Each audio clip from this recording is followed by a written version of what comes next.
Cuando un motor tenga que reemplazarse, el motor de reemplazo debe ser el adecuado para el trabajo. Probablemente ello será estipulado por un ingeniero de planta. Pero él puede que solo le indique el tipo de motor y los caballos de fuerza en vez de una marca o modelo en particular. A usted le toca entonces asegurar que el motor de reemplazo es el adecuado. Debe tener todas las características necesarias de potencia para manejar la carga. También tiene que poder funcionar con la energía eléctrica disponible. Deberá ser tan resistente en todos los aspectos como el motor reemplazado y tener el mismo tipo de construcción para que pueda realizar el trabajo sin fundirse. Y mecánicamente deberá acomodarse y ser apropiado para las circunstancias en las cuales operará. Para saber si consiguió el motor correcto para el trabajo, necesitará familiarizarse con las especificaciones que encontrará en la placa de identificación del motor. El número del modelo es un código de descripción general del motor. Es una buena idea consultar el código en el catálogo del fabricante. Allí puede haber mayor información sobre el número del modelo que no aparece en la placa. Los números de almacén o catálogo identifican motores particulares. Si usted puede equiparar un motor nuevo con uno viejo por número de almacén o catálogo, deberán ser idénticos en todo aspecto. La primera de las especificaciones de potencia es el caballaje o horsepower. Un motor de reemplazo ha de producir caballaje correcto. En una emergencia, un motor con caballaje más alto puede ser sustituido, aunque operaría a carga parcial y por lo tanto menos eficiente. La velocidad nominal de un motor de reemplazo siempre debe ser la misma que la del motor reemplazado. La velocidad indicada usualmente es la velocidad nominal de plena carga. O sea que este motor gira cerca de 3.450 revoluciones por minuto cuando produce un caballo de fuerza. Si se sobrecarga, desacelerará por debajo de esta velocidad. Con menos que plena carga, girará un poco más rápido. Pero como es un motor AC de dos polos, nunca girará más rápido que su velocidad sincrónica de 3.600 revoluciones por minuto cuando se impulsa por corriente alterna de 60 Hz. Como vimos en los programas de motores DC y AC, otros tipos de motores tienen diferente caballaje de salida y características de velocidad. El factor de servicio de un motor es también una especificación básica de potencia. SF1 significa que este motor tiene un factor de servicio de 1. Algunos motores tienen un factor de servicio de 1.15 y 1.25 o inclusive 1.35. Un motor con un factor de servicio de 1.25 es capaz de producir 1.25 veces su régimen de caballaje sin dañarse, aunque su eficiencia y factor de potencia serán más bajos que cuando opera a potencia nominal. Funcionará mejor que un motor con un factor de servicio de 1 si debe operar bajo condiciones de sobrecarga. La mayoría de motores están diseñados para salida continua a la potencia nominal, aunque algunos tienen un porcentaje de servicio de unos 20 o 30 minutos en una hora. Ellos necesitan estar apagados para enfriarse.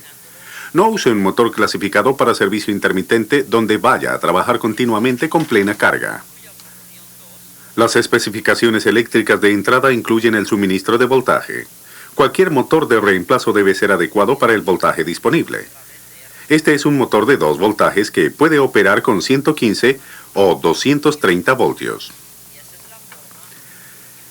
Estos son voltajes nominales que toman en cuenta caídas típicas de línea de los suministros de 120 y 240 voltios.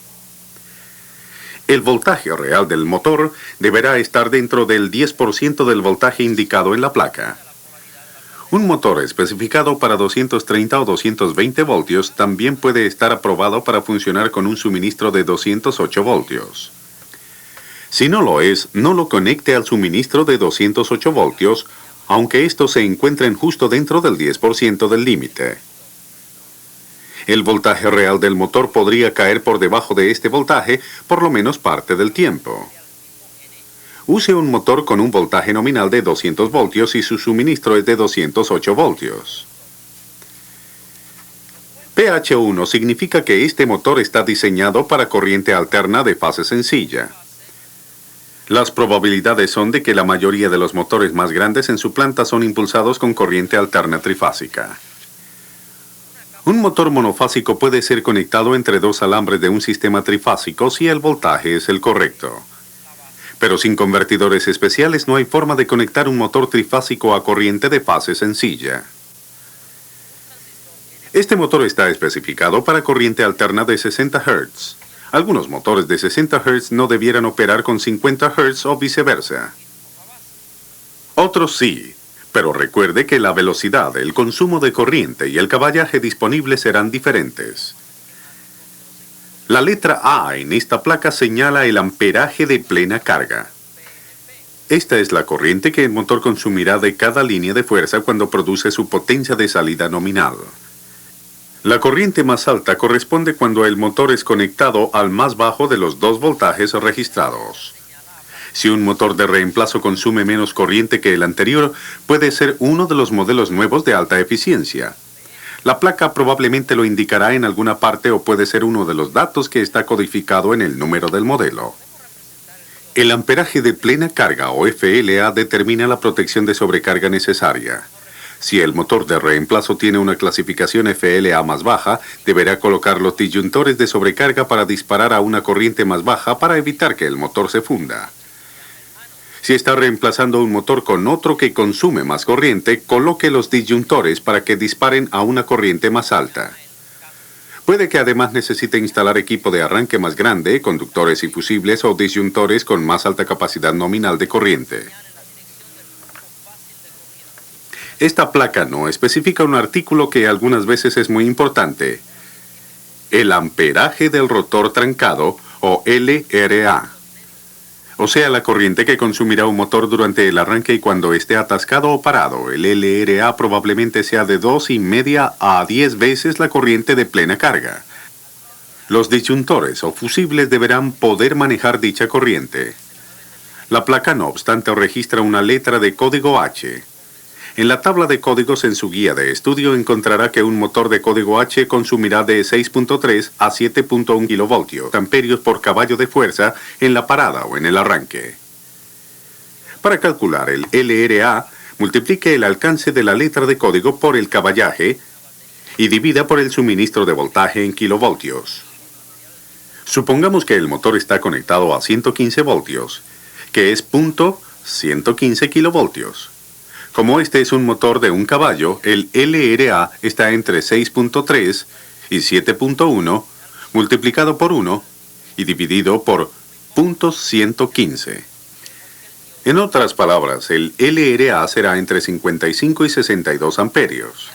Casi 5 veces los amperios de plena carga para este motor, 12.5 amperios.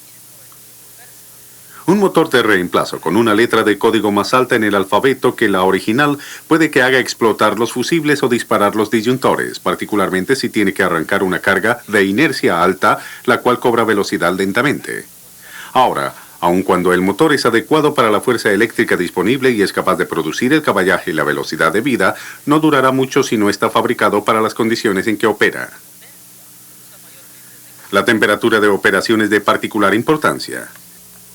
El dato ambiente 40 señala que este motor no debe funcionar en un ambiente más caliente de 40 grados Celsius o 104 grados Fahrenheit. Un motor de reemplazo no debe tener una clasificación menor de temperatura ambiente que el motor reemplazado. Cualquier motor en operación es mucho más caliente internamente que la temperatura ambiente que lo rodea. El aislamiento de los alambres debe soportar el calor. La mayoría de las placas ahora incluyen especificaciones sobre la clase de aislamiento del motor. Este motor de clase B puede funcionar continuamente a una temperatura interna tan alta como 130 grados Celsius o 266 grados Fahrenheit, sin daño al aislamiento. Usted puede reemplazar un motor por otro con clase más alta de aislamiento.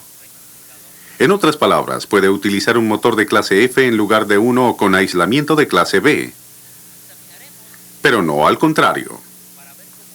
Particularmente en motores antiguos, usted puede que vea una proporción de aumento de temperatura en vez de una temperatura ambiente y grado de aislamiento. No reemplace un motor por otro que tenga menor especificación en el aumento de temperatura. Esta placa indica que el motor tiene protección térmica incorporada. Hay un termostato o botón limitador de alta temperatura que abrirá para apagar el motor si éste se calienta demasiado. La M significa reposición o reset manual, lo cual quiere decir que una vez que el termostato se abre, habrá que manualmente empujarlo para que el motor pueda funcionar de nuevo. Usted puede encontrar un motor con sobrecarga térmica que funciona automáticamente. Esto puede ser peligroso en algunas situaciones, pues el motor puede arrancar de nuevo sin aviso, una vez que se haya enfriado. No reemplace un motor de funcionamiento manual por uno automático.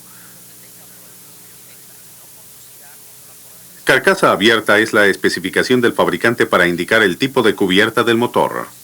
Este es un motor abierto, lo cual quiere decir que es un motor abierto al aire. Un ventilador interno en el eje atrae aire por un lado y lo empuja hacia afuera por el otro. Esta clase de motor se debe usar solo donde el aire es limpio y seco. Si un motor abierto está especificado como a prueba de goteo, la lluvia vertical no penetrará. Sin embargo, líquido salpicado y lluvia oblicua de 15 grados o más a la vertical sí puede entrar y causar problemas. Motores abiertos a prueba de salpicaduras ofrecen más protección contra salpicaduras de líquidos. No reemplace un motor a prueba de salpicaduras por uno abierto a prueba de goteo o de propósito general, a menos que esté protegido de alguna otra forma. En ambientes sucios o húmedos, un modelo totalmente cerrado debe ser usado. Existen varios tipos. Este es uno totalmente cerrado, enfriado por ventilador. En vez de empujar aire a través del motor, el ventilador sopla aire sobre la parte exterior de la carcasa del motor. Sin el ventilador, un motor totalmente cerrado no se ventila y depende de la convección del aire para retirar el calor de la carcasa. Estas carcasas a menudo tienen canales o aletas en el exterior para incrementar la transferencia de calor. Motores totalmente cerrados, donde el aire debe pasar sobre él, están diseñados para ser montados en una corriente de aire para su enfriamiento. Los motores de ventilador de fuelle son a menudo de este tipo. Motores a prueba de explosión se usan en atmósferas peligrosas. Son totalmente cerrados, con una carcasa especialmente resistente, diseñada para aguantar una explosión interna de un gas o vapor, sin generar una explosión en la atmósfera. Un motor a prueba de explosión se puede usar donde quiera. Una placa probablemente le indicará qué tipo de cojinetes usa el motor, y esto es muy importante. Tipos diferentes de cojinetes requieren distinto mantenimiento y permiten aplicar diversas clases de carga en el eje del motor. Este motor tiene cojinetes de bola. Son usados donde se requiere una capacidad de carga más alta o donde la lubricación frecuentemente no es práctica. Cojinetes de manguito usualmente deben ser aceitados y engrasados rutinariamente. Los cojinetes en algunos motores no soportarán o permitirán otra cosa que un acople directo del eje. Las transmisiones por correa ponen una gran cantidad de carga lateral en los cojinetes del motor. Motores más grandes a veces son equipados con cojinetes de rodillo para servicio pesado en vez de cojinetes de bola o de manguito cuando se van a utilizar con transmisiones por correa. Asegúrese de que el motor de reemplazo cuente con los cojinetes apropiados. Los cojinetes en algunos motores pueden ser montados en cualquier posición. Otros, sin embargo, deben ser montados horizontalmente porque no soportarán el peso vertical del rotor. Si existe alguna pregunta, consulte las especificaciones en el catálogo. Finalmente, a menos que esté dispuesto a utilizar adaptadores, es mejor que el motor de reemplazo quede preciso y tenga la carcasa correcta para el uso que le va a dar. NEMA, la Asociación Nacional de Fabricantes Eléctricos, ha estandarizado las dimensiones del eje y del montaje de muchos motores y ha establecido números de armazón para asegurar la compatibilidad de montaje entre los motores elaborados por los diferentes fabricantes. Este motor tiene un armazón NEMA 56. Todos los motores con armazón 56 tienen un eje de 3,5 pulgadas sobre la base y 4 agujeros de montaje localizados como se muestra con respecto al eje. El eje mismo es de 5/8 de pulgada de diámetro y tiene una longitud y una ranura de tamaño demostrado. Las otras dimensiones del motor, su longitud y diámetro, no son especificadas. Muchos motores pequeños de todas clases, monofásicos, trifásicos y DC, tienen armazón 56. La mayoría de ellos cuentan con un caballo de fuerza o menos. Motores más grandes tienen números de armazón NEMA más altos. Las letras que siguen la medida básica del armazón proveen mayor información.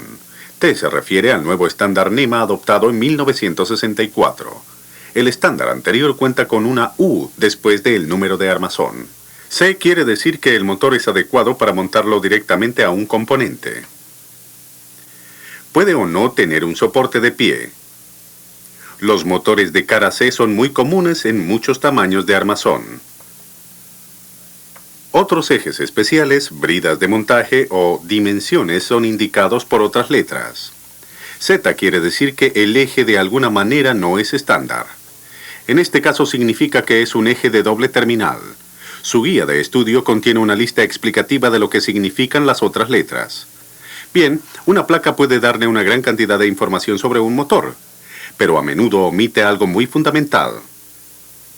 Usted sabe que este es un motor AC monofásico, pero ¿qué tipo de motor AC monofásico es? ¿Es un motor de polos sombreados, de fase dividida, de repulsión-inducción, de capacitor de arranque, capacitor de marcha, universal o sincrónico? Las características de operación de estos tipos de motores son bastante diferentes. El capacitor sencillo en la parte superior de este motor lo identifica como un motor de inducción de capacitor de arranque común. Usted debe conocer sus motores y nunca reemplazar un tipo por otro. Como los motores AC monofásicos, los trifásicos pueden ser de varios tipos. La placa claramente identificará los tipos menos comunes, como aquellos de rotor devanado. Los motores trifásicos de inducción estándar vienen en 4 diseños NEMA: A, B, C y D, con diferentes curvas de torsión y corriente. Los motores DC también vienen en diferentes tipos. Un motor devanado en derivación tiene características de operación radicalmente diferentes a los motores en serie, compuestos o de imán permanente. No reemplace un tipo por el otro.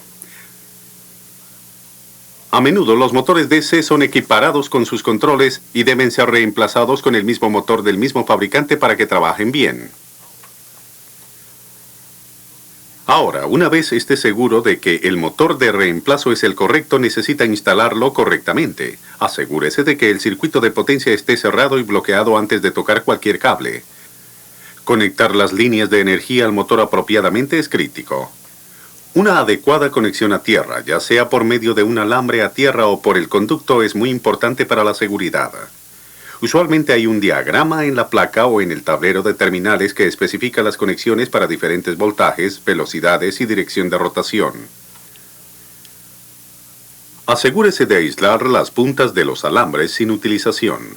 Estos probablemente tendrán voltaje cuando el motor esté prendido y no deben hacer corto con el armazón o uno con otro. Revise cuidadosamente sus conexiones y asegúrese de que el motor gira en la dirección correcta antes de conectarlo a una carga que podría ser perjudicada por una rotación contraria.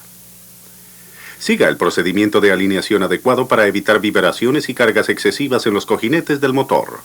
Cerciórese de que la carga no aplique presión longitudinal al eje del motor y de que el rotor operará en la mitad de su juego longitudinal. Los motores deben ser atornillados a algo sólido.